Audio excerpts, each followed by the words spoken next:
All right, welcome everyone. Think of this as a mini masterclass for all you AI developers and product managers out there. Today, we are going to break down how to build some seriously effective tools for AI agents. And we're pulling these insights straight from the experts over at Anthropic. You know, it all boils down to this one core idea. This single sentence really says it all. The performance, the intelligence, the reliability of your AI agent, it's all directly tied to the quality of the tools you give it. It's that simple, and it's that important. So here's our roadmap. We'll kick things off with a new challenge we're all facing. Then we'll walk through the iterative development loop, talk about how to build a strong evaluation, cover the core principles of what makes a tool great, and finally, we'll take a look at where this is all headed. Okay, so first things first, let's dive right in. Why do we even need to rethink how we build tools for agents? I mean, what's fundamentally different now? Well, the huge shift, the thing you've got to wrap your head around is this. We are moving away from the predictable world of deterministic systems, where the same input always gets you the same output, to this new, flexible contract with non-deterministic agents. Given the same prompt, an agent might call a tool, it might answer from memory, or it might even ask you a clarifying question. You just don't get that predictability anymore. It's a whole new ballgame. And because of that, our whole mindset has to change. We can't just slap a wrapper on an existing API and call it a day. We have to intentionally design tools specifically for how an agent sees and interacts with the world. The goal here is to increase the surface area where they can actually succeed at solving real problems. Okay, so if that's the challenge, how do we actually do it? How do we build these new kinds of tools the right way? Well, the answer isn't some magic bullet. It's all about a continuous, iterative process that just keeps building on itself. And here it is, the four-stage flywheel for tool development. It's a loop. You build a quick prototype, then you run a really solid evaluation to see how it's actually performing. From there, you analyze the results, and this last part is super important.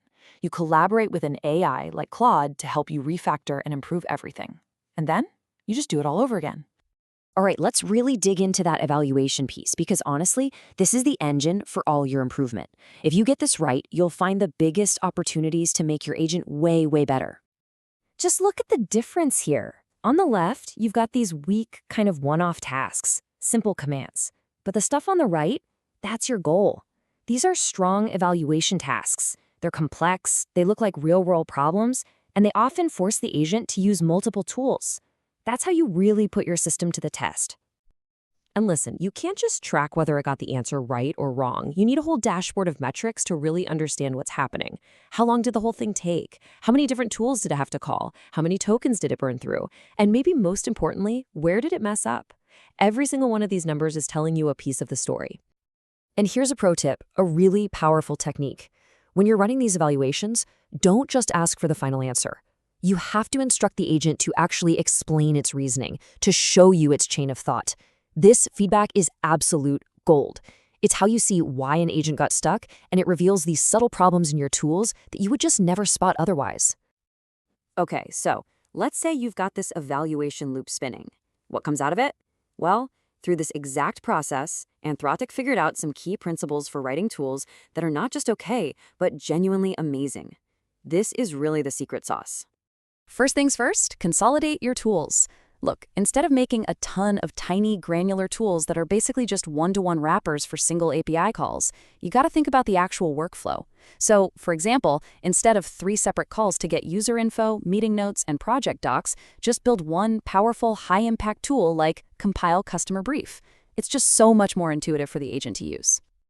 Next up, namespacing. This is a big one. As you start adding more and more tools, it's really easy for an agent to get confused. You know, tools with similar names or functions that overlap. Using clear prefixes like asana.create task or slack.send message creates these really clear boundaries. It helps the agent pick the exact right tool for the job every single time. Okay, this is so important.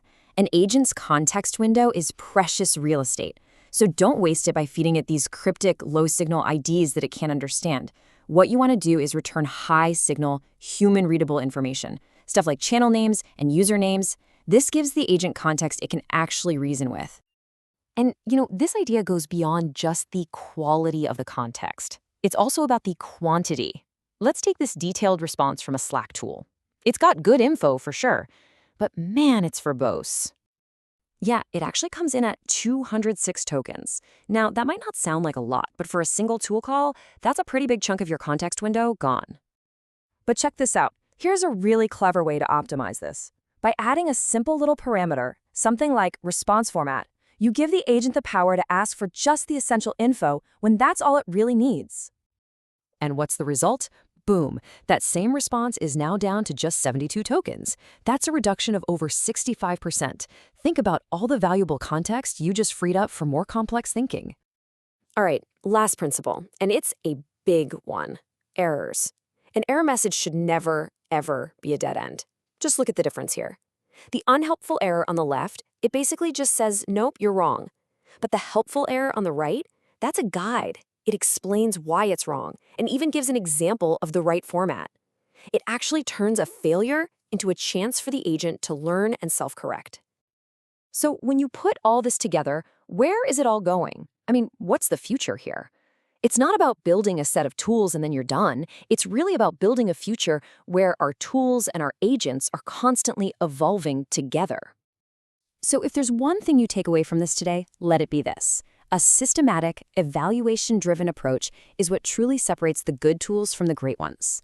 When you follow this process, you're making sure that as the AI models underneath get smarter and more capable, your tools are right there with them, getting better and better. And that really leaves us with one final critical question that I think you should be asking yourself as you're working on your own systems. It's a simple question, but trust me, the answer makes all the difference in the world. Thanks for tuning in.